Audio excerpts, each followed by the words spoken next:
Get ready for a carbonation celebration. In this video, we'll show you just how quick and simple it is to keep the fizz flowing in your Ninja Thirsti. First, remove the tamper seal and black cap. Make sure to hold on to the cap for future CO2 exchanges. Open the CO2 door on the side of the unit. Inside, there's a paper tag that'll have detailed instructions for you. Give it a tug to remove it. Pull out the CO2 collar and insert your open CO2 canister. Twist it to the right until it's very tightly in place. Then give it another twist just to make sure it's secure. Push the collar and canister back in and close the door.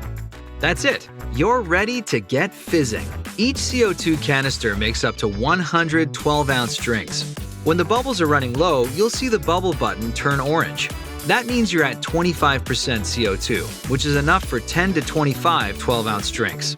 When it's time to refill, open the door again, pull out the collar and CO2, and twist to the left until the canister releases.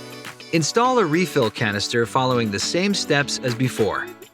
Now hold the bubble button down for 3 seconds to give it a quick reset. When the lights turn white and you hear a beep, the unit is ready to go. Our 60-liter CO2 canisters are specially designed for the Ninja Thirsti, so we recommend using only Ninja canisters. Visit ninjakitchen.com to learn more about how you can exchange and save with the Ninja Thirsti CO2 Refill Club to never run out of bubbles.